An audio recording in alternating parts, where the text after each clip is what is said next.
inside, it's finally about to come alive. Everything I've seen in my mind is coming true in a real time. I can't believe my eyes, such beautiful vision that's waiting for me. Yeah, I'm ready for my blessing. Radiant, the light shines all over my body. Oh yeah, energy, oh I feel it. I feel like it's my time and I want you to know. Yo, what's going on, guys? This is Matt Rhodes. We're here today, and we're back with another podcast episode. Next to me is the lovely Lay the Bae. You already know what it is. and we're giving you that raw Educated analysis. of life, baby. And today we got a very special guest in the building, a singer, alternative R&B artist by the name of Slay Myers. How you doing? I'm good. How are you guys? I'm excited to be here.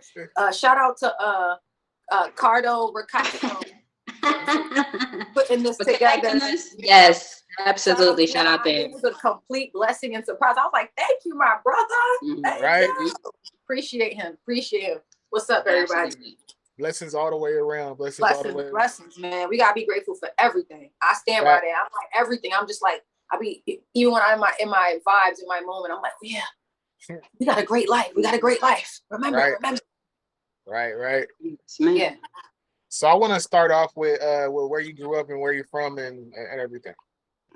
All right. So I'm originally from Queens, New York. I was born in Queens, New York. I was born in, I think, what's the hospital in Jamaica Avenue? I don't know if it's still there, Jamaica Hospital or something like that. But I think so. Queens, New York. And I lived there up until about the age of 12. And then my mom decided, I was raised by a single mother. So New York was expensive then, and it's even more expensive now. I don't even know how people, I just don't know. I would just go, that's another story. I'm like, wow.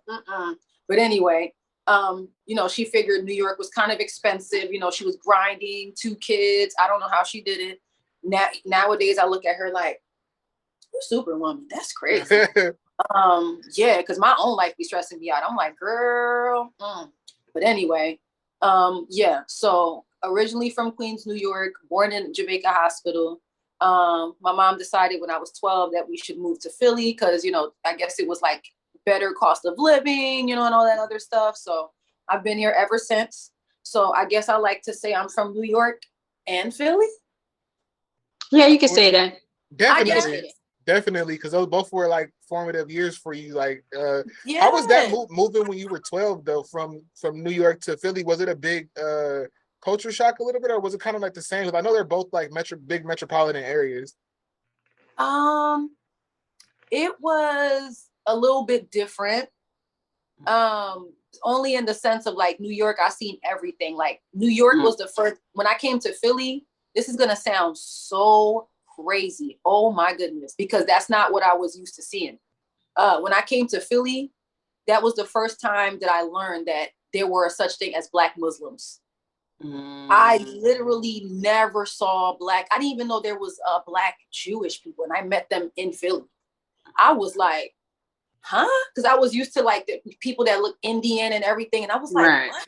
I'm like, oh, and I started like I'm like, oh, this joint deep. I'm like, all right. So I think it was good for me because it was like a good culture mesh, and it was kind of playing into like me as an individual and, as an artist. And I didn't even know I was an artist then. I didn't even know then, but that's going to come, y'all. That's going to come.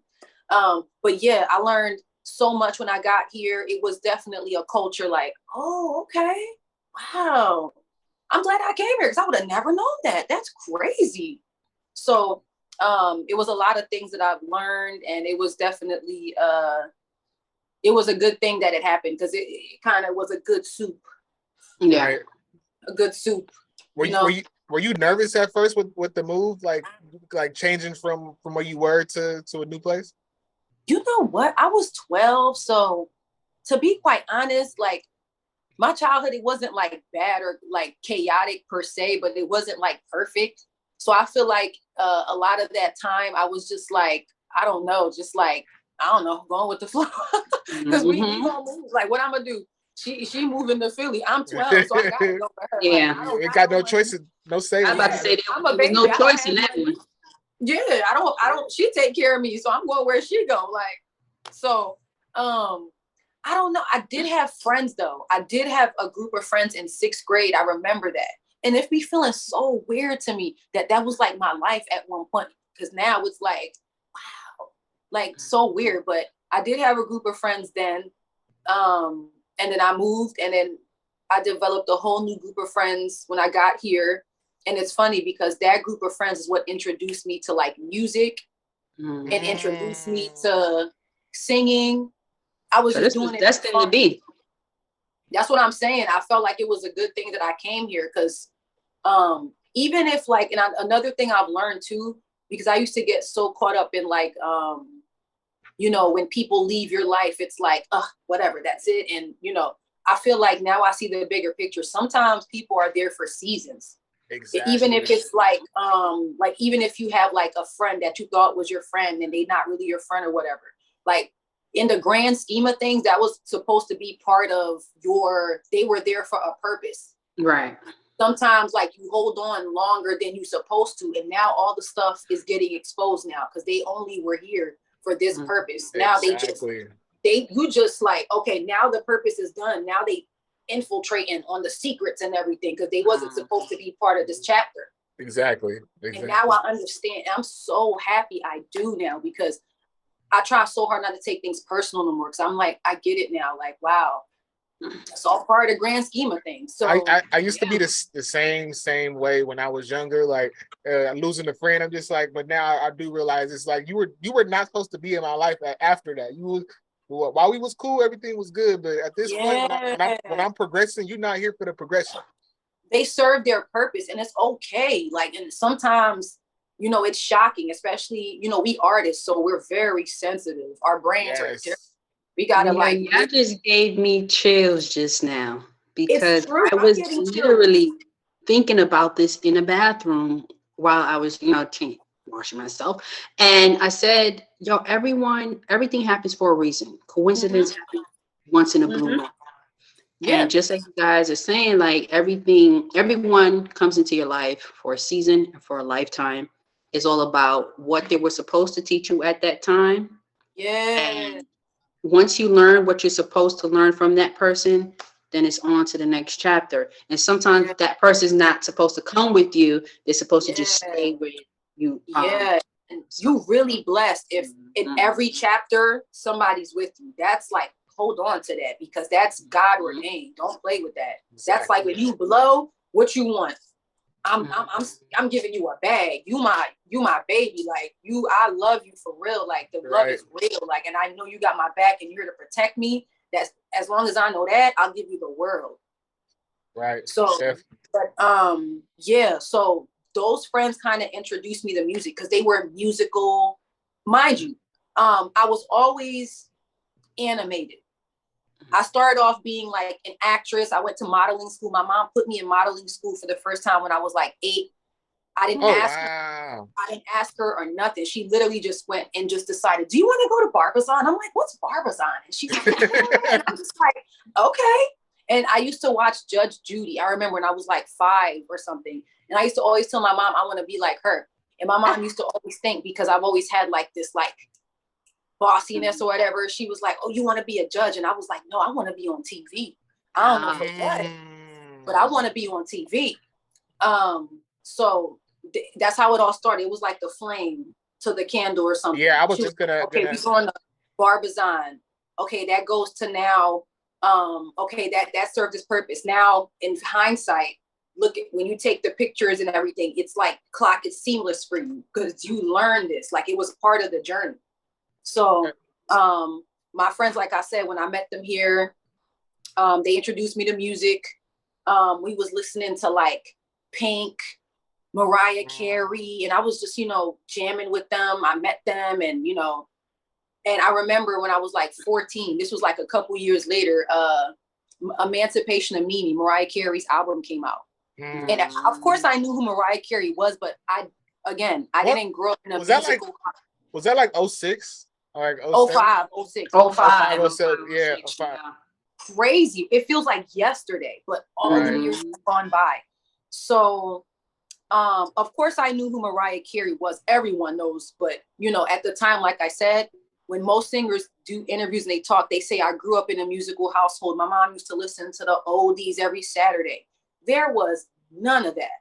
My mom, I remember, you know, when she was younger, she used to do like plays and sing here and there. But to my recollection, it was none. I didn't grow up in a church. I didn't do none of that. It's literally like it was there, but I didn't know. So I remember being 14 and we was listening to Emancipation of Mimi. And I always tell the story because it's exactly how it happened. I was singing with Hold on, Maya, because I want to ask you this before you get into that story. Because you went from New York, the birthplace of hip hop, to Philly, you know, which it's right next door. Right. While you were in New York, were you exposed to any music at all? I remember my dad, when he was like around, it's like dads are so cool. Like dads are so necessary. Cause I remember the first time I got exposed to any type of like musical, like anything maybe was because of like my dad.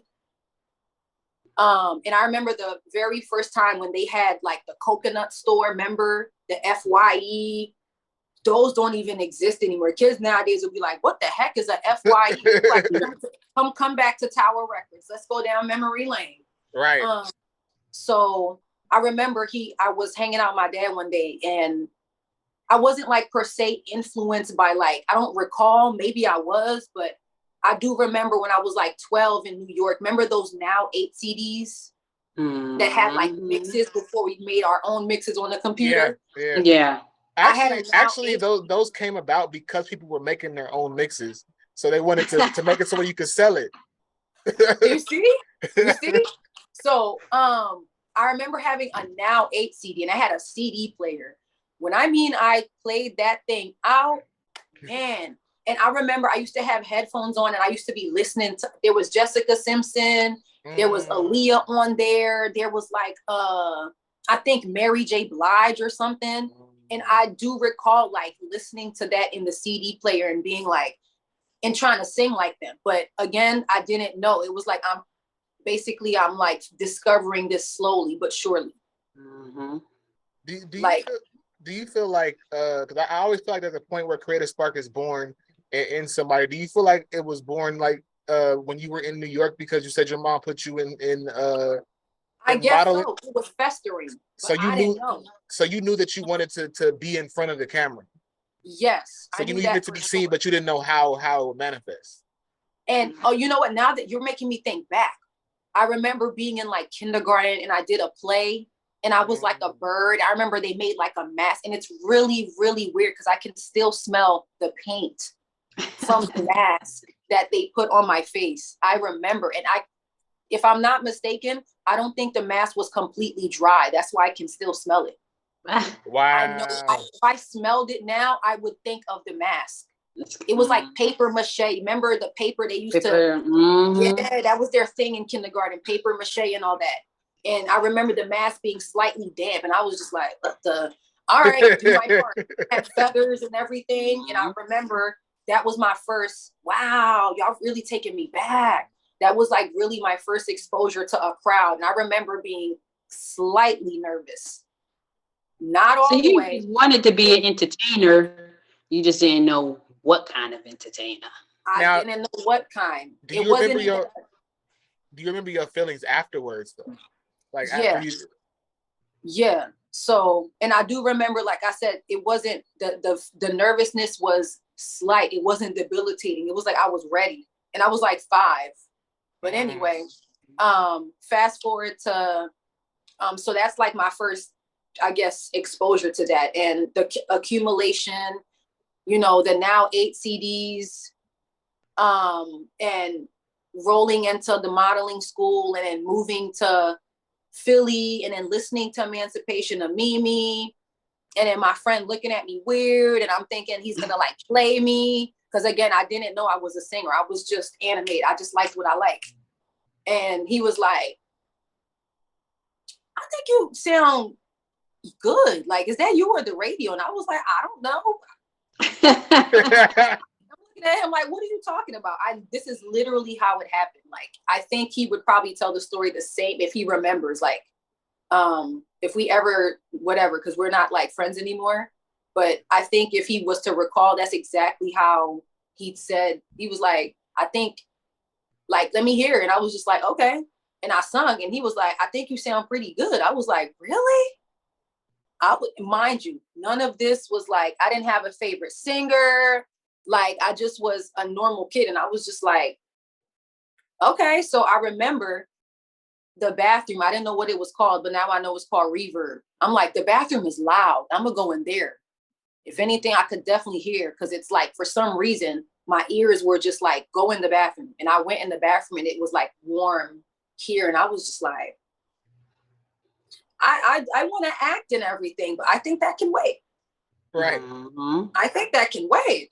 What do we got here? And from there, I collected her CDs from Vision of Love to Emancipation of Me and everything in between. Oh, you dug in her catalog. Oh, I literally had a box. Still have the CDs, and they're in good enough condition that I could probably sell them. Ooh. I still have those, honey. Those are collector's items.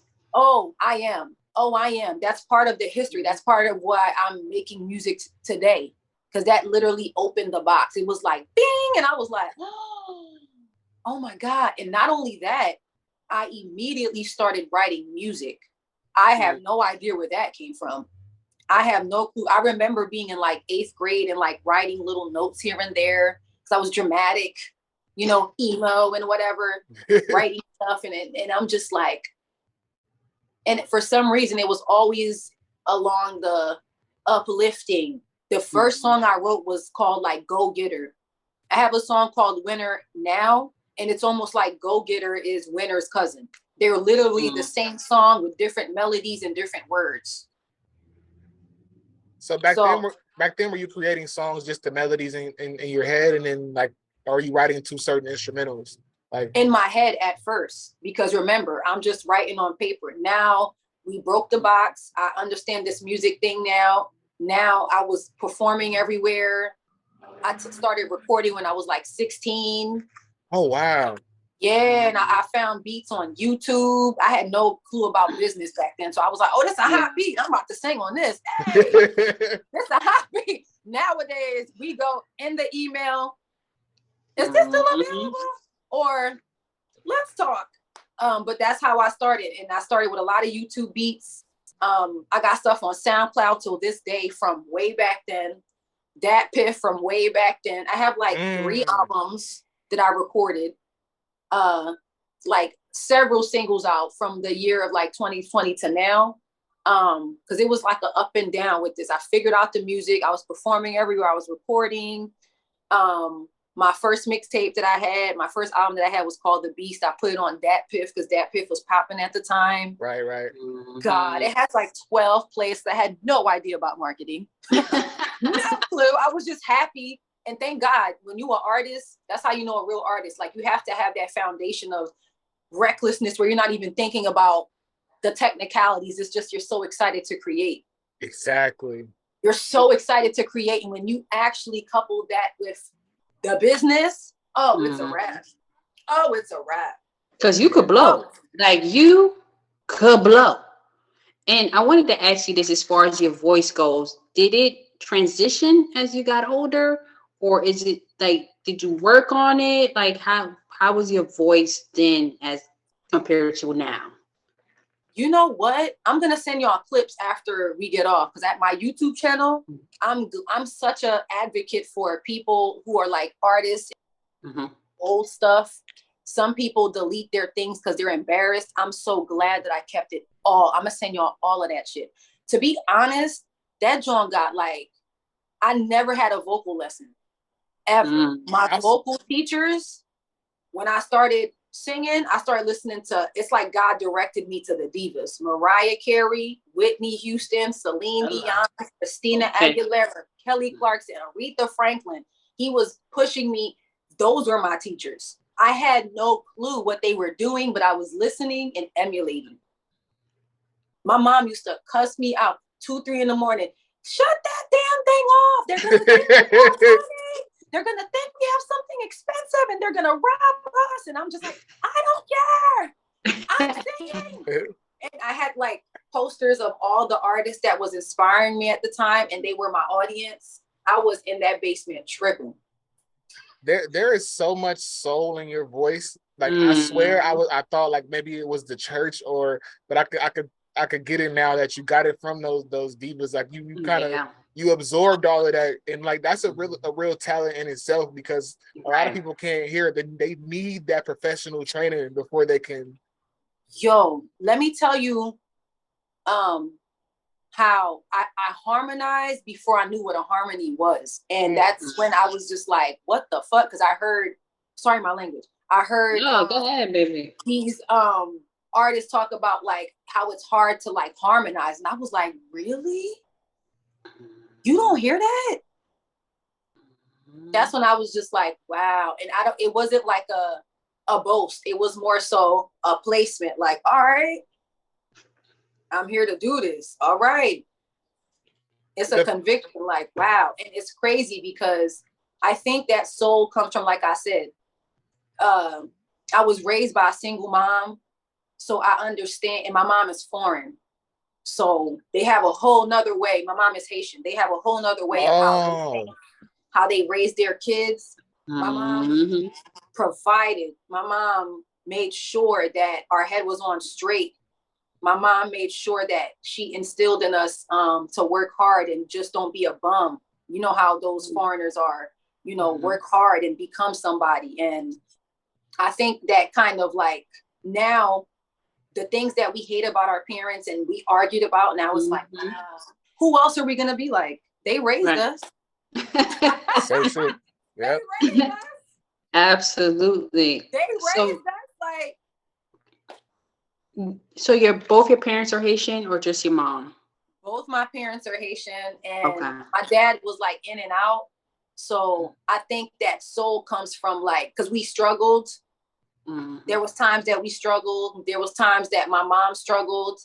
You know, she made mistakes. And now I don't even judge her because I'm just like, wow, girl.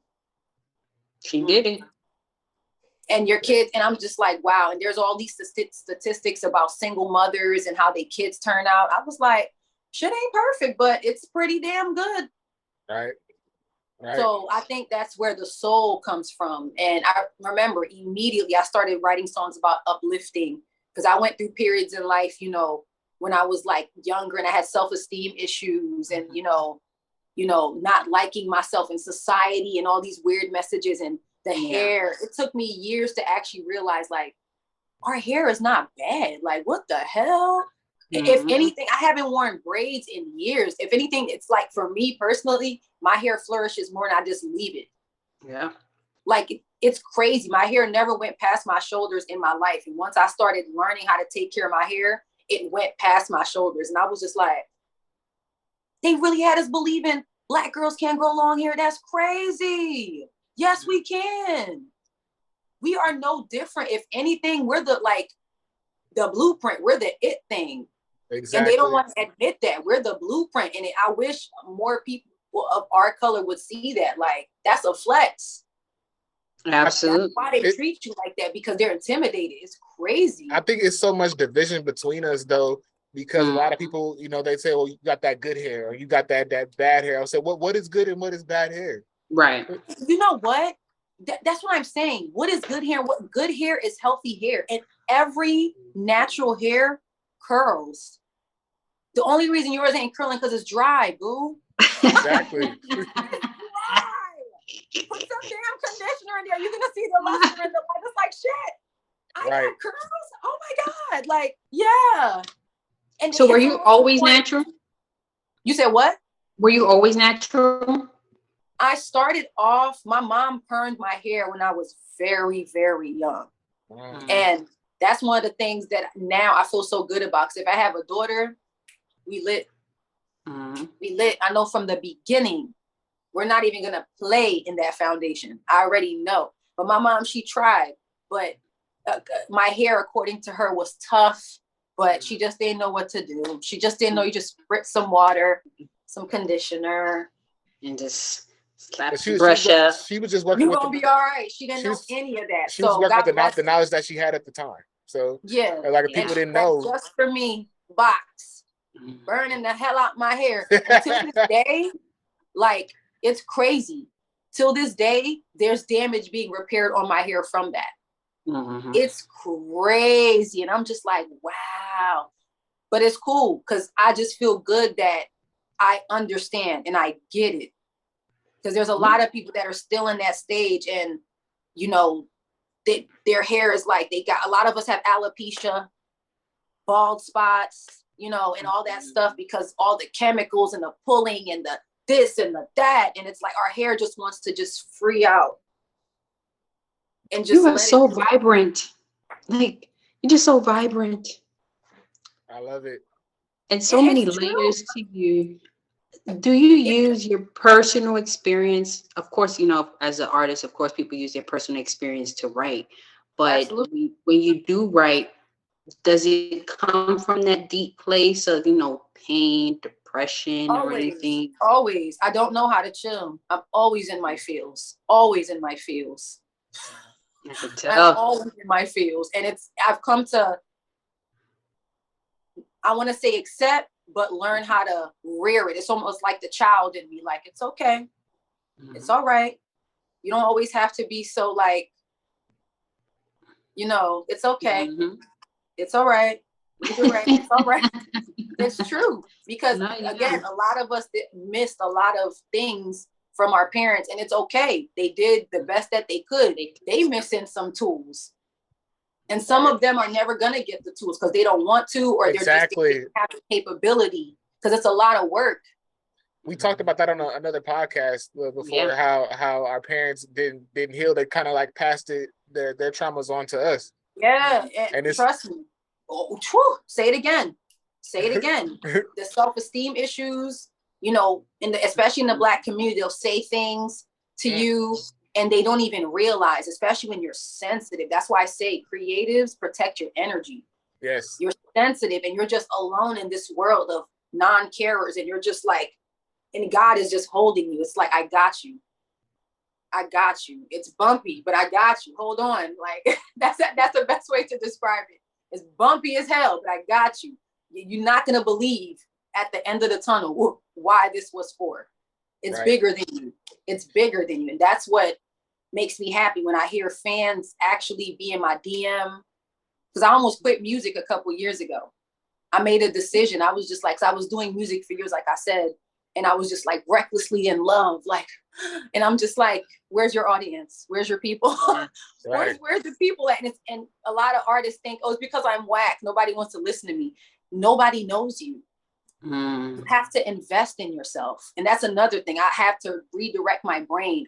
Everything I did was I had a plan. And the whole plan was guided to making this dream a reality. And this is after you decided to quit? Or was this like... Yeah, so I learned I could sing. I started making music. I've been singing at this point for like over 10 years. And I've been living at my mom's house since I was a baby, practically. I'm in Philly at this stage. At 28, I decided I gotta leave my mom's crib, man, because I just gotta go because I'm never gonna do what I need to do here. I need to step out on a whim and really make this happen. Like I was around all the wrong people, the wrong friends, and you're their friend, but they're not your friend. When people like you when you're a bag in the wind and don't know you're the lost girl, but it's crazy because you're the diamond and you don't even know that. They know, but you don't even know. That's why they treat you how they treat you, but you don't know yet. Right. That's why they treat you how they treat you. They like to say you're the Beyonce of the group. I hate to say that, but that's how they do it. That's what it is. And you have no idea of the light. They do. That's why they treat you how they do. But anyway, at 28, I decided, okay, I'm going to do this music thing. And I said to myself, I'm really going to do this. And I know things are different because I have actual people fans that stream, that DM, and it's like what the place that I was in when I was writing that, they feel that. I'm just like, told you wasn't crazy. I Girl. I want to go back from that period from 14 to 16 when you said you started recording. How did you get into the studio the first time, and what was that process like for you recording? Were you not taking it seriously at first? Was it just a hobby? See, another thing too, I've always been very resourceful. When I decide on something, when I like something, when I'm obsessed, I become obsessed. So I remember I Googled studios near me. I was paying for studio time and I was just recording music because I was excited to be recording. And the whole purpose was to create an album because I was hyped. I was like, I want an album. Mariah Carey has an album. All my favorite singers have albums. I want an album. I feel like I can do this album thing. I have things to say, I think. Right. So started getting my YouTube beats. I went to the studio called Third Story Recording. Scott Herzog, shout out to him. God bless him. It was like a rock studio. So he tried his best to like record me and master and everything. Now I listen to it, it doesn't sound too bad. It doesn't sound that bad. I think at the time I was just like, whatever, but that was the studio where I recorded my first album. And it wasn't just a hobby. I was doing this to like steps to really make this happen because I liked how it made me feel. So of course I figured you need music. You know, you need to, I did American Idol. I did X Factor. That's another thing. Yeah. And I felt. What years? You got to tell us what years. Oh my God. God, it was such a blur. I failed miserably because I had, like I said, self-esteem issues, overthinking, and I could sing, but I didn't understand the art of knowing songs that work for you and knowing your voice, add your personality and your swag. I didn't even know who I was at the time, so it was never going to work. It was never going to work. It wasn't supposed to work at the time. It was just okay. So I was supposed to see these things and kind of like take it in stride and add it to the soup of getting better. Did you make the TV cut for either one of those shows as far as like did they show you? No, I went to the first round audition. I seen the people that was dressed in like bird suits and all that other stuff. And they let a lot of those people go through, unbelievably so. They had zero talent. It was just the gimmick. Yeah, I about to say the personality. It was just the gimmick. It gotta be for laughs. Yeah, definitely for laughs. Bird suit. That was like, oh my goodness, like like 2007, 2006. And it kind of traumatized me a little bit. That's why even till this day, when I do auditions, I slightly get skittish and I'm like, stop. Are you crazy? Do you know how lit you are? Stop playing with me.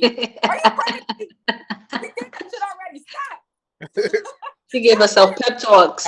Yeah. Like, are you crazy? Stop it. I want to talk about self-esteem because it's something that I struggle with and still working on to this day. It never ends. Do you feel like and you would never think so, right? Because he's such a handsome guy. Listen, some of the most beautiful people, that's why I always tell people what glitters is not gold. Some of the most beautiful people have crushing low self-esteem or have issues or are crazy.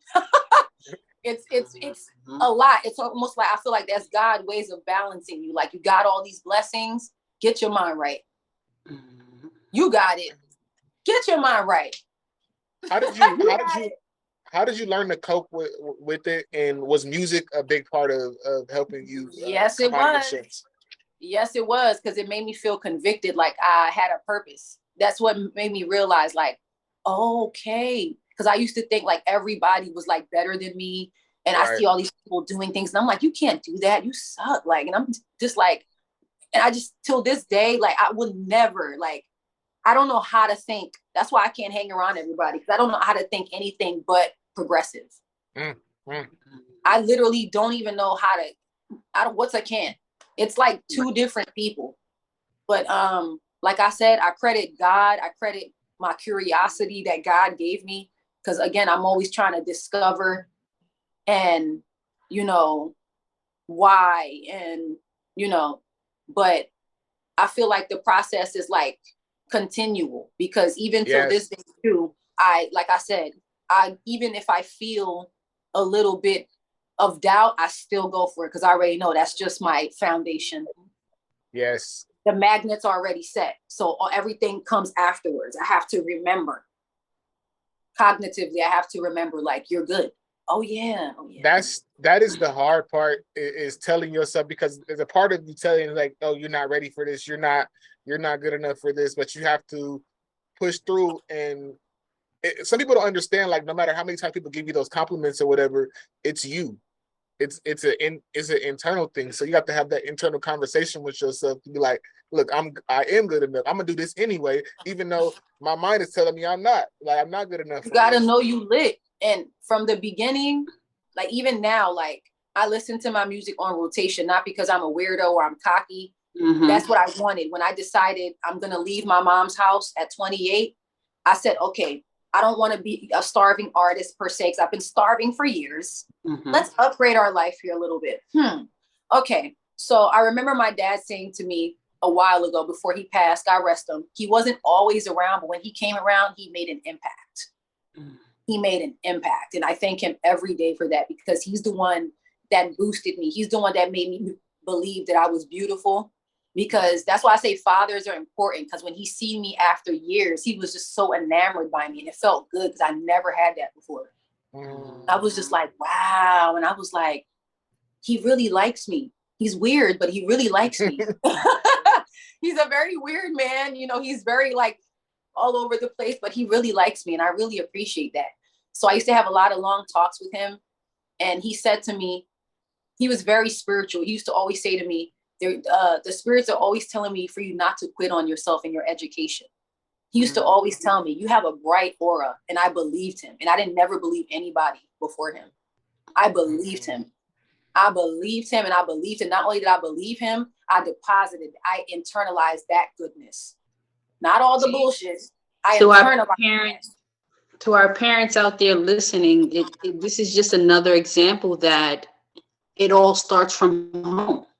It all starts from home with us, because from home, that's how we build social life. That's how we build, like, self-esteem. This is how we, if the person that birthed you can't even hug you, love you, is abusing you some type of way in any form. And then you go out to the real world, and then you have these other people who are not loving you right, abusing, like, it starts from home. And the mere fact that he was able to tell you that, and you took it in. God bless him. He validated. Fathers are important. I know a lot of mothers are pissed at the dad because he don't want to be with her or whatever their situation is. And I'm just like, you gotta mature too, because only a baby think like that. Yeah, you're a crazy person. I always put your feelings over. You understand how exciting we love our mom, of course, she's always there, but our dad is like our daddy, my father, like dad. That's why I don't have kids till this day, because I'm not settling. You will be a father. I want a man who's going to, it's not even about me. I'm like, I already have my shit. You better. I want you to be good for these kids. I want my daughter to feel like if some little boy mess with, I'm gonna get my dad. I want that protection. I always tell people it's a difference, because you can be a shitty boyfriend or a shitty husband, be a great father. Those are two different things, Two different things. And a lot of the times that's how it is. Because it's two different relationships. That's how it is a lot of times. Like the world is out, especially daddies and daughters. And it's like the love. Even till this day, when I see that, I get so emotional. I just be thinking like, thank you for doing that for her. I just feel the love, and I just like, So God rest my daddy. And I'm just so thankful that I always had my own mind, and I wanted to know more about him. And when he came back, I just accepted. I'm like, okay, I'm gonna take and just explore you and get to know you. And he was a good person. He had, like anybody else, flaws and everything, but he's the one that solidified me. He rooted me. I didn't have a root. He rooted me. And I'm just like, wow. When did he pass? When did he pass? And my condolences. My mom passed in 2020, so I know it's hard. He passed. Condolences to you too. It's condolences. He passed in like 2015, 16. He was 54, and I had a good like couple of years of like picking his brain. I was on the phone with him for hours, picking his brain because he was like spiritual and reading his little books and stuff. And I'm like, what are you reading? What does it say? And I'm like, and you know, he had cholesterol at the time. That's what unfortunately got him. And I used to always say to him, like, I hope you're eating good. You know, I hope you're exercising. I hope you're not eating fried food. And, you know, we had a little relationship, you know, and I was happy about that. And I'm thankful because he's the one that instilled him. He's like, don't quit on your education. And I thought to myself, okay, I'm about to do this music thing. I don't need nothing that's going to take too much energy from me. The most I'm willing to give to school is a year. I don't care to be a valedictorian. I can, but I'm going to be a valedictorian in this music. Excuse me. Mm-hmm. So I was like, I got to do something with me, though. I can't just do anything. I've always wanted to be a therapist of some sort. So I went to look up like massage therapy. You know, I was like, okay, an actual therapist, psychologist, that's way too long, way too much money. Yeah. Cut corners. I was like, I can be a massage therapist. I can make decent living. Went to school for a year during the pandemic. That was very interesting, but we made it. We made it. I paid school out of pocket. In the name of Jesus. I paid school out of pocket because I remember my mom always instilled in us, do not get any loans because you're never going to pay it off. And I worked so hard to pay that shit. I literally developed a bald spot in the middle of my head. It has since grown back. Thank the Lord. We did it. And that was done. I was like, yes, I have my foundation because that's what you need for any and everything. Because without that, nobody got time to be running to different jobs, singing. I ain't got the time. I just know I massage. I get paid bi-weekly. Thank you. Thank you. That's easy. And I'm good at what I do. Easy. All right. The main energy is you, my brand, music, and everything else. So I decided, and everything you see from Black Excellence, my singles up until now, from 2020 up until now, that's when I literally was just oversaturated. I was just putting it out there. Like there's so much stuff you can find. I have a documentary. My latest single I dropped was in June. It's called It's My Time. That's my manifestation single because that's when I really realized it's my time to shine. And I wrote that from a very intentional place. So if anybody else feels like it's their time to shine, we're going to manifest it together. Hey, I dig that. She's so positive. Let's go. I did a deep dive because you said you left all your YouTube stuff up. So I went all the way back to your first. I left it all up. the weird outfits, the weird haircut I had at the time that was shaved on the side. I was going through some things, y'all. I was still relaxing my hair and coloring it. Like, who does that anymore? Like, what? The first video I saw was the We Are the World cover. And I saw that you commented yourself on there and said, girl, remember the word. What did I say? You said, girl, remember something like remember the words. You couldn't remember the word. Yeah. The self-critic, it never goes away. Yeah. But we don't pay her any mind. But that's when I think Michael Jackson died around the time. And again, I knew who he was when I went back into him. I was just so obsessed. Like, who are you? Monster. What the hell? Right. Like, I'm talking about 80s. I'm talking about off the wall. I collected his shit too. Like, obsession. I'm like, who is this man? I mean, I know you, but what? So but now you know him. Now I know him. I knew him so much, it's to the point where, okay, I haven't listened to Michael Jackson in years. I wore him out. You ain't bad. You ain't nothing. You remember that? You ain't bad. You ain't nothing. He was the man. He was the man for real. And like his stuff stands the test of time to this day. Like there's so many like interesting. It was so funny because I felt so connected to him and I was doing research. We share the same life path number. I was like, the sufferers, the nurturers, the feelers, the heart-centereds. You should have protected your energy, Michael. You should have known you was a diamond. But anyway, we love him. We love Michael. Love Michael. Shout out to the Jackson. So I heard you mention that you're self-critical. It never goes away. How do you deal with that? Still putting stuff out, because I'm a creator as well. Like putting out music is difficult because you're your biggest critic. So how do you balance that out? Like I said, the self-critic, she's this big now. Mm. She's there, but she's this big. I know I'm lit. Like, I just don't. I know when it's like I'm not, and I've developed a thing with myself where, I can look in the mirror too and see where I can tighten up. So even if there's humility in that, because you think you know it all and you got it, and it's like, oh shit, get it together. You know, like my good side. So I'm always happy to do that. I love to say the next post I'm posting tomorrow on Instagram, actually, the title is going to be, or the caption is going to be, I'm never afraid to start over. I'm never afraid to reinvent, because I know when I'm coming back, I'm coming and I'm ripping shit up. I know I am. You just said the word that I wanted to touch on, because doing that deep dive, I saw that you did a name change. You used to go by Tracy Myers. That's my birth name. Okay. What?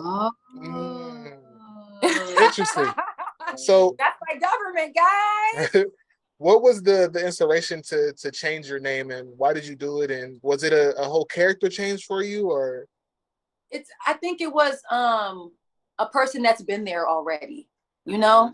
And I remember doing a show, and my friend at the time, I still consider him a friend. We just don't hang out as much anymore because we don't run in the same circles and whatever. But I always credit my friend Kamaj for being that one friend that was like super, like, it was crazy. We had like a crazy guy girl friendship. It was like my brother. Like, he supported me so much. Every show showed up with me like crazy. So I will always love him for that. And I will never forget him for that.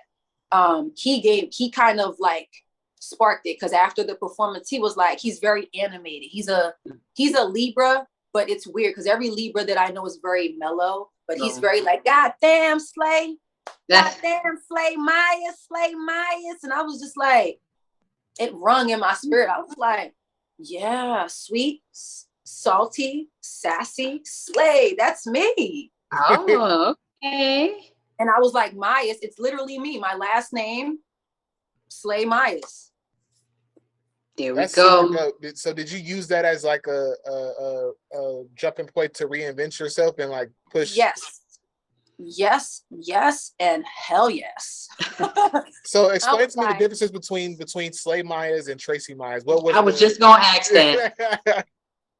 Tracy Myers, I mean, we're technically the same person, but Tracy Myers was the one who didn't know that she was a slayer. She didn't know Slay Myers existed. She thought she did. You know, I'm pursuing this music. I'm a singer. She thought she did, you know, she thought she knew what she was capable of. And even now, you know, you think you know what you're capable of until more things happen. And you're just like, okay, you are a monster. Wow. You can really, really, really do this.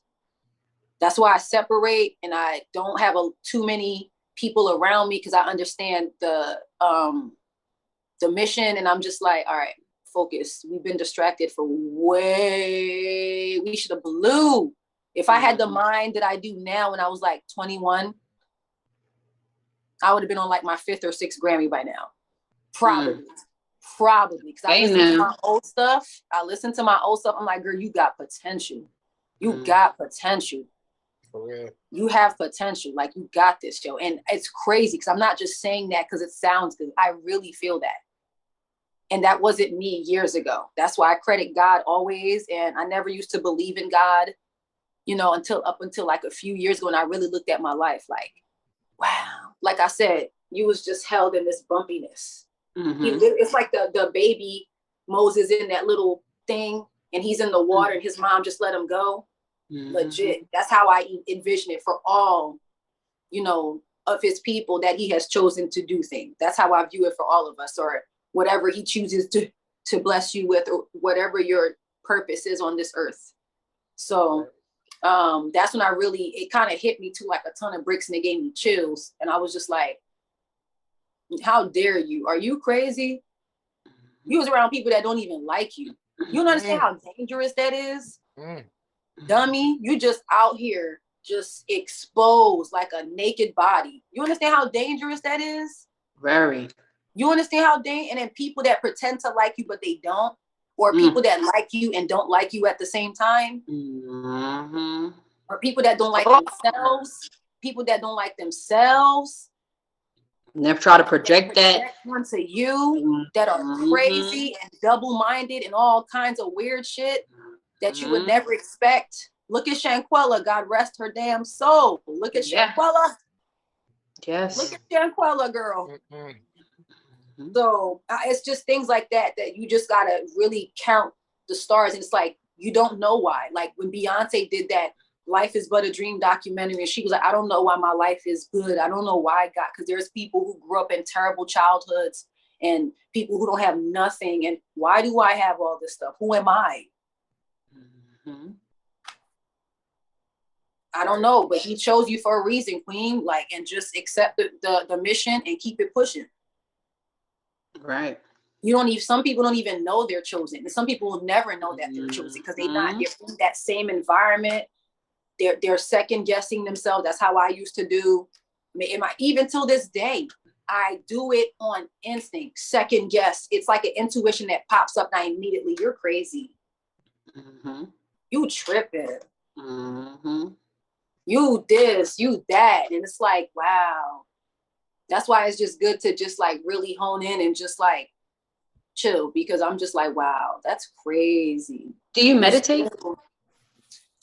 I need to meditate. I haven't meditated for sure in like years. I'm just like, to be quite honest, I think I need to, a lot of times I think I need to slow down nowadays, because I'm like, I'm so, like I said, I've been on a nonstop since like 2018, because I realized I could really do this. Like I literally worked my way through school, everything. And I didn't take a break. And I was just like, because I didn't want to. I'm just like, you have something to do. Right. Like I wasted enough time. Like I should have been doing this already. You feel me? Like you ever get to that place, it's like, just leave me alone. I just need to focus. I don't care. That's all I care about. Leave me alone. Right. So, but time is of the essence, and everything happens in a timely fashion. God, tell me about it. And it took because you went through some stuff. And to other people, it may not be serious, because of course other people go through their own struggles and trials and tribulations. Right. But you had to deal with the most important, how can I say, the most important war. And sometimes that war is with your own self. That's the biggest war. Like, and I literally was talking to my cousin about that the other day. I had a friend that I had years ago, and this is how you know I've become calm in spirit about that, because there's parts of me that I question, like, did I make the wrong move? Did I leave my friends behind till this day? And I'm just like, the fact that they're reaching out to you in present day says everything you need to know. If I was the dickhead, if I was crazy, you know, if I didn't add something to your whatever in the circle, no one would be DMing me about how we miss you and we want you back around. And I'm just like, you were an asset, not a liability. You can watch the new video. Give me your stream. Excuse me. That's why, like you said, protecting your energy is so important. Protecting your energy is so important. So how do you make sure that you protect your energy and don't let those people, because it's kind of easy to get those people around you that are gonna suck, you know, that energy out of you. Man, to be quite honest, I'm like, it's really weird, because I feel like I have a double life. Like even where I live at, my neighbors, because I don't live in like the best neighborhood. My friend Peter, God bless my friend Peter, shout out to him. I'm living in his like house apartment, and it's like an amazing apartment, and he gave me amazing rent. So I was just like, all right, well, I see blessings in everything. So I just try to tune out the crazy.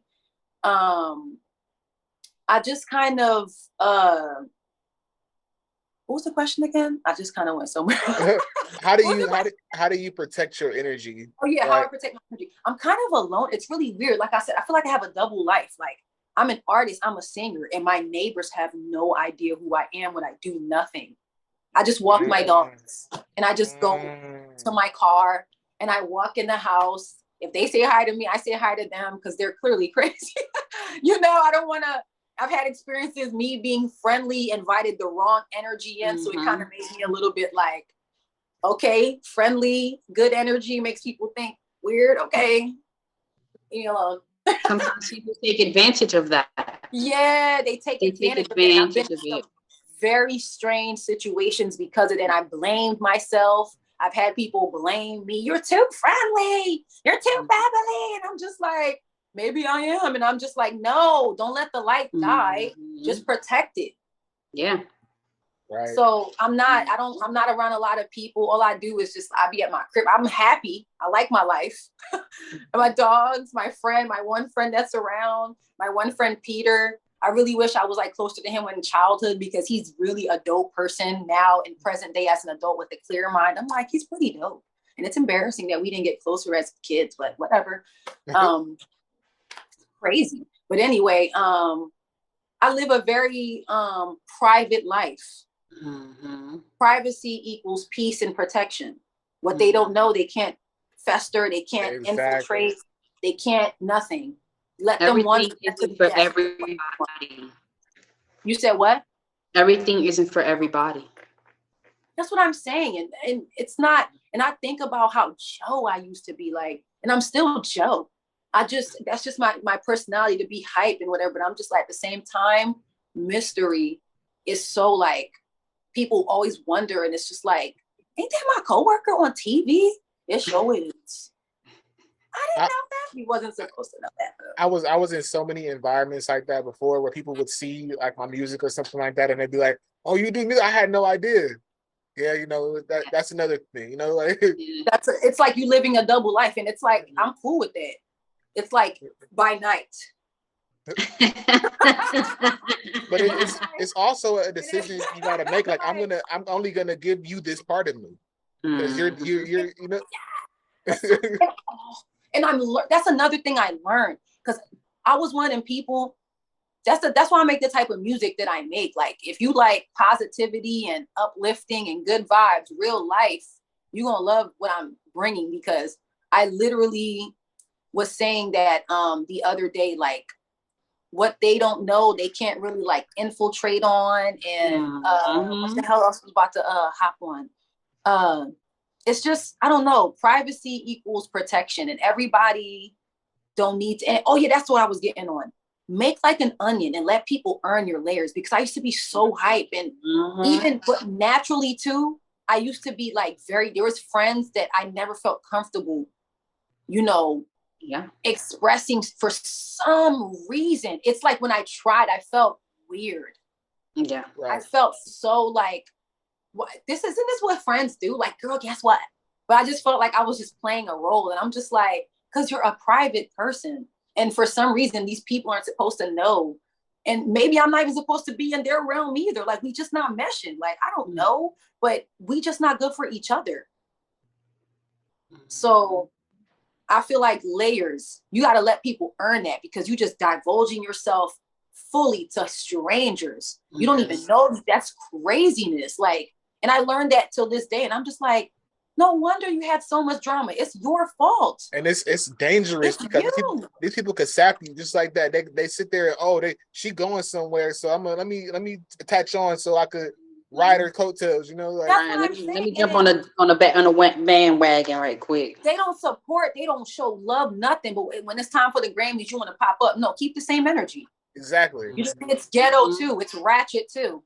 It's ghetto. It's a difference between somebody. It's a ghetto event with ghetto folks. So it's a difference between somebody who was in the trenches with you and was witnessed to come up like level by level to somebody that just comes in because you popping right now. Nah, man. Yeah, that's another thing too. So I'm very mindful of that. I'm like, I'm not Beyonce or anybody. I'm just myself, and I'm just like, I know for a fact. I'm gonna make some noise out here. So we hear you, baby. We hear you. Till then, hey, I'm happy, y'all. I'm like, till then, shit, you gotta move smart and efficient and equip and pray up because this is the time. It's like you getting ready for this race. It's like I have my amino acids, I have my drink. Right. I'm ready. I'm ready for the big leagues. So, it's like, come on. So I want to talk about what is your ultimate goal with this? Because you're an independent artist now. So do you want to sign to a major, or do you want to blow up indie and then stay that way? Yo, if I could blow up indie, that is the dream. If I could blow up indie, that's the dream, because I just see myself as an artist that's like, I want to tour. I want to make an impact. I want to be like Sade. I want to make an impact in Bow Wow. Right. I can see that. Come back. It's like, yo, Spray was so fire. Oh my God. It's like, guess what? After 5 years, here I come again. You know, that is the true testament of a real artist right there. Mm-hmm. That you're able to just like, boom, I'm hit you in the mouth, and then people come back fiending for you. They don't forget about you, but they fiending for you. Where's she at? What's she doing right now? Ooh, Sade living in the Netherlands on a farm. I'm so like it sure does. I ultimately just want to be on a farm with like twin babies or something, and just like feed my animals, and just like, that's when I can like meditate. Because right now I feel like I have a job to do, and I'll be fine. I got something to do, and get that shit done, and get to the place of sitting in the trees, big ass house, and then the trees is just like covering and everything. I'm just chilling in the yard. Chilling in the yard, looking around. Just chilling. Like, just chilling is good. But you gotta work your way to the point to chill, because when you chilling, you ain't got shit. It don't feel good. Like, it's just, and people are just like fiending and like, Slay, come back on tour, and I'm just like, here I come. I love you guys. Here I come. So that's ultimately, like, I just want to make an impact. I just want to do what God ordained me to do. And like I said, I do see myself like, I'm an artist. I do see myself getting into like different things. I would love to model as well. Like, I've been modeling before, you know what I'm saying? The sky's the limit, you know, but like be like one of them celebrities, like a Beyonce, that's big, but at the same time, it's just quiet and just like, you know, it's a bound, like whatever. So she picks and chooses. She picks and chooses when you see her. Like, yeah. I literally have artists when I go to shows, they'd be like, where do you be at? I'm like, I'm around. You're just not looking hard enough.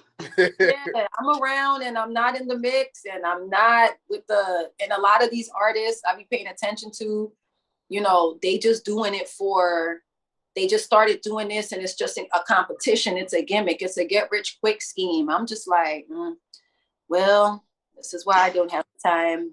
That's why I don't have the time. So I need authentic energy and authenticity. And yeah, it's just raw over here. This is why it's the rawness and just the bubbliness attracted weird things, because it's just real. You know what I'm saying? So yeah, I just want to make an impact. I want to, if I went gold or something, I'd be happy as hell. Like, if I made an impact, you know, I'd be happy as hell. I want to go on a tour. I just want to sing. I just want to inspire people. I just want to sprinkle my fairy dust on the world. Like, you know, we artists, they say words is powerful in the tongue. Exactly.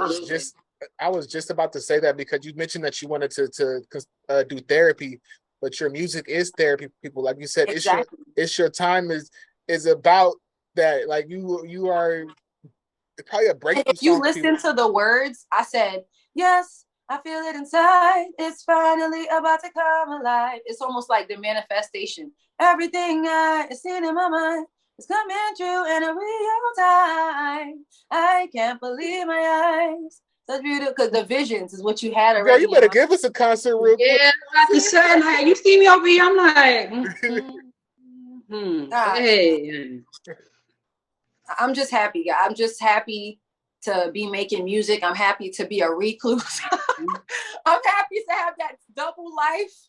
I'm happy that people care. I'm happy that Carter Ricasso, I met him in California in June when I was promoting the single during BET weekend. That's crazy. And look how it fruitioned. Look at that. So That's the vibe I'm on. I just want to have a good time. I want good people around me. I want to love on people. I want people to love on me, you know, and I just want to put out good vibes in the world and just have a big ass party in the world. You know, a good vibe manifestation party and just, you know, feel good, nostalgic and bud, you know, chilling. Like, that's my vibe. So I know when you came out to Cali out here, you had to partake in the. Oh yeah, I went to. And guess what? Because I didn't have any friends, I took my mom with me, and it was a nightmare. Aww. I love you, mommy, but it was only because my mom, like I said, is very Haitian, very nosy, very bossy. And what are you doing? I smell strange things. And as soon as we got there, listen. Soon as we got there, it was like 9 o'clock at night. Dropped her off at the telly, and we had a rental. So I already knew. I know how to drive. I got my GPS. I'm out. Yeah. I dropped her off, and I was like, dispensary near me. Girl, it was an experience. First of all, they gave me a packet. They gave me all this bud and lighters in the packet. And it was my first time. So they gave me all these extras to attract me more. And I'm going to tell you guys the story off camera because we're recording. Remind me. Okay. It's about the bud. I'm going to tell y'all off camera. That's coming. He knows. If anybody knows, Roy, you know. I was born and raised that. I was born and raised out here, so I'm already knowing. It's some stuff that happened. Listen, so I had a great time. Cali was amazing, and I did some bucket list. I walked on the Hollywood Walk of Fame. I always wanted to see that, and it literally was so underwhelming. I was like, this looks like a monstrosity on TV, and it's like literally on the ground and concrete everywhere. And I'm just like, so wow. You walk down Hollywood Boulevard. So I know you got approached by the people trying to put something in your hand, and then you saw the homeless people. And listen, I saw it all, and it was just like, I was enamored. Like, and I was just like, wow, this is Cali, yo. My hotel was down the street from a place that looked like Kensington in Philadelphia. It was tents everywhere. Tents everywhere. And it was hot as hell because it was like June. It was like 95 degrees there. I was like, oh my God. I was like, mommy, I think we in the hood. I ain't from here, so I think we might have picked a hotel in the hood. Oh my goodness. But it wasn't bad. It was like a 4-day stay. And I had fun. You know, I got away from my mom to go do my business. I had a good time. And it was definitely memorable. I was full, man. I promoted the single out there. I promoted at the Clive Davis Museum. It was amazing. That's awesome. Too Hot Radio. Shout out to them for the event that they put on for the artists. They treat us amazing. The plane tickets was hella expensive, but we made it. I'm already knowing. I'm talking about, it was crazy. I was just like, okay, well, it's our time to shine. So we're going to go shine in LA. So It's My Time as a single for an upcoming project, right? It's My Time is a single all on its own. Okay. I do have new music coming. And a lot of people, and you're probably like the umpteenth person that mentioned a project. So I definitely have a project coming as well. We have a single, and then we have an actual like EP coming. Ooh. So what can you tell us about that? You know, I was gonna say, can you give us a little beat? What I can tell you, it's all about elevation, because I think sometimes too, you know, everybody goes through things in life, but certain things is like traumatizing, where it goes away and spins back around because you haven't dealt with it. It goes away, spins back around. You thought you dealt with it, goes away, spins back around. I think it's geared towards elevation and realizing like it's that time and you going up, and you gotta leave that shit behind, that hurt, that pain. You gotta let that shit go. Yes. It's hard. It's heartbreaking. You wanted all these people to go with you. You had all these visions, and it's like, it's for you and only you. Yes. And make peace with it and solidify it in your mind that this is how life is, and that's what it was. You're not crazy. Move on. So we about to elevate. I'm all for it. We about to elevate because you got it in that victim mode too. Sometimes that victim mode, we make you forget your blessings. It's like, yo, people really like me. So what if everybody don't like me? There are people that like me. That's what matters. And it's crazy that you say that word victim, because I always tell people, I say, I don't want to be a victim. Never wanted to. Even when I'm in a situation when I am a victim, I don't even want to be categorized as a victim. I'm a survivor. That's what I am. Yeah, and it's better for you because that victim mentality is what makes people like not take accountability. It makes you short-sighted. It makes you forget, like you can't see where you could have like tightened up or gotten better. We are in a society where people are using every excuse not to take accountability for their own actions. Hello. Sometimes you gotta accept that, hey, I fucked up. It's okay. You gotta accept that your sensors was off, because if you really, especially when you think that the people around you that like you, and if they don't, you are off kilter, because the signs are there. They're not that bright. The signs are there. You are just so like conditioned or just weird, where it's just like, and sometimes too, this happens. You can't even respond. Right. You can't even, I don't know if it's the enemy or whatever. It's like cat got your tongue. You see it happening. And you can't even respond. It's like your brain is like, oh, but your outside is like, I don't know what it is. I don't know if it's like, I don't know what it is. It's just a stuckness. I don't know if it's spiritual, but it's like you can't respond. And I think it's probably best that you don't. Yeah. That's probably what it is. I've come to realize, because in that moment it might be a little bit dangerous because that person is clearly crazy. Right. You can't let them know that you see them. You cannot let them know that you see them. Just know in spirit and exit quietly. Hello. To the left. These people crazy. These people crazy. They will have your ass. Listen. Yes. Sometimes I think it's deeper. It's bigger than. And another thing too, everything ain't meant to be said. Sometimes I don't know why nobody listens to, if you ain't got nothing nice to say, or just be quiet. Just be quiet. I'm learning. You don't have to always say something. And I've learned that over the years. Just be quiet. Sometimes you get nervous and it make you chatty. Just be quiet. Yes. Just be quiet, yo. My grandmother had a saying in Spanish, and she says, "Callada te ves más bonita." And that means quiet and look more beautiful. And look pretty. Just gotta be quiet. You don't gotta vocalize, and that shit will destroy your peace. If you people will give you deposits. All right, cool. They're weird. All right, cool. We are not friends, and I'm gonna keep it cool. I'm gonna keep it cute, but interpersonally, we're gonna be right here. Yeah, I see you. I see you, but I'm not gonna let you know I see you. And the fact that you know that I see you. And the fact is, we notice that we notice off rip a lot of times when people, we like, okay, no, we this is a business transaction. That ain't nothing else past that. Right. We know better. Yeah, and it's good, and those things are good. It's not a bad thing. So everything ain't for everybody, and that's how you avoid problems in life, because everything is not supposed to be there. That's the accountability part, because you're just letting too much in. You letting too much in. Right.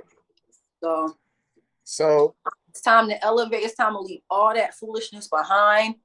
God is good. We made it out alive. There's people who, God bless them, you know, they didn't get the picture fast enough or soon enough, but don't focus on that. Focus on that you got it. And it's cool, because you never thought you would have had anything. Right. You never would have thought none of that. So just go with the flow and make that shit happen. Oh, she is worthy. You are worthy. I'm being so, I literally, that's why I love it. I don't know how to chill, because it's real. Everything I'm saying is what I've seen. Like, I don't talk about nothing that I don't know, that I have not experienced. If I don't know, I'm going to be quiet and listen and absorb and get upset. Exactly. Same here. Sometimes you got to sit back and absorb, because I don't know nothing about, but you know what? I'm going to learn. I'm going to learn. Somebody could teach you something. Yeah. Somebody could teach you something about something you didn't know. Just listen. Right. It's not always about, talking and being smart and all that stuff. Sometimes you could miss shit. Just be quiet and just listen and take it for what it is. Like, and it's real. It's real. Like, that's why the music is the way it is. And Yeah, that's why I be chilling. I'm like, people gonna think I'm crazy. That's why I'm just gonna put this in the music. I love it. I'm just happy that I figured this out and I understand a little bit of what's going on. So I'm just gonna go with that. Right. Right. I love your energy that you brought to this. So before we get out of here, I always love to give the floor to the artists that we have on. So I want you to just take the floor and say whatever you want to say to the people. So guys, first of all, shout out again, Cardo Ricasso. It was a blessing to meet you in Cali. And it feels like yesterday. And that was what, July, August, September, October, November, December, 6 months ago. I don't even know where the time went. But anyway, I'm happy that I met you all that time ago. It was a blessing. I texted you the other day, so message me back when you can. Yeah, thank you for that connection. Guys, my name is Slay Myers. My latest single is called It's My Time. It's available on all platforms. I have a music video for that as well. I have a documentary that goes with that because a lot of people, like I said, within the last couple of years, I popped up and people are just like, oh my God, did you just start doing this? I'm like, come down memory lane. Come down memory lane. It's quite a ride, so buckle up. So, yes, the music video is out. It's My Time is out. The documentary is out. Vibe, my single I dropped last year, that's out too. I have a music catalog, SoundCloud, Spotify, iTunes. Follow me on social media, Slay Myers, SLAYMAYAS, everywhere. It's Slay Myers everywhere because I'm just one Slay Myers. I have a website, slaymyers.com. Check that out as well. My team, shout out to my amazing team. That's another thing too. Build an amazing team that's as hungry as you. It's going to take some work. Pray on it. Because I prayed to God. I said, I'm not going to choose nothing because clearly I'm bad at choosing. I'm going to just put it in your hands. Okay. My photographer, my videographer, shout out to my brother Mo all the way in France. Keys to the game, my music marketer coach, my mentor. Another thing to invest in yourself because this game be changing. You got to learn the game, learn niche, learn marketing, all of that. It all matters. And this is like the business. Like you a business. You basically a sneaker at Models and they like you or they don't. Yeah. So shout out to them. My music catalog is everywhere, guys. Check me out. And let me give you a little snippet of It's My Time.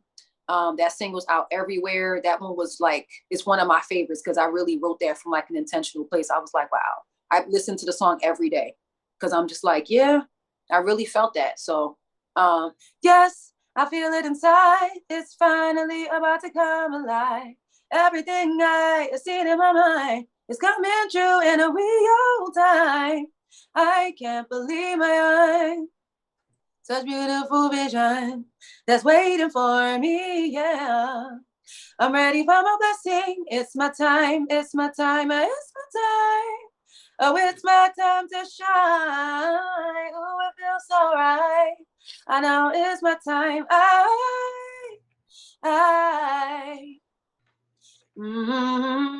Yeah.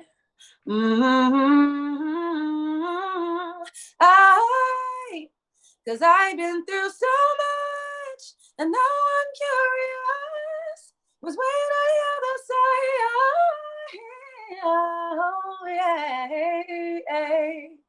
So if your time to shine, if y'all feel that, thank you guys. Thank you guys. That's everywhere. It's gonna hit who it's supposed to hit. That's what I said. So check that out. New music is on the way. Oh, and I have some shows coming up too. The last one was December 3rd. The next one is December 7th in Newark, New Jersey. That's going to be at the Therapy Sessions open mic. Wednesday. And then Friday, I have one at the Sound Hustlers, the free promo event. That's going to be in Rams Tavern in Lancaster. No, in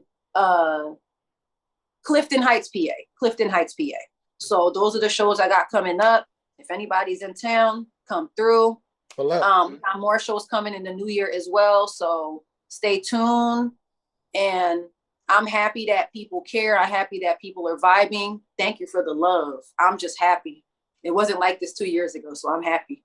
Thank you. You are worthy. You are worthy. This was so awesome. Amazing. We appreciate you coming on. The doors are open on the R.E.A.L podcast for you to come back anytime. Just hit us up. Just say the word.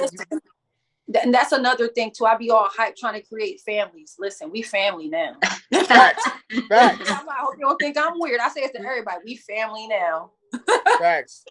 And I hope that we can collaborate on some music soon. So, yo, I am so down for collaboration. Just the artists, they get hyped at first, and then when it's time to do it, they be all like, I'm like, all right, whatever. Oh, I'm not that. I'm not saying he mean it. About this, so I mean it. We in there like swimwear. Well, this has been awesome. This has been another episode of the R.E.A.L podcast. We love you guys, and it's been real, y'all. Peace. Chase your dreams and face those things that hold you back. I told you that you can do it. Put your mind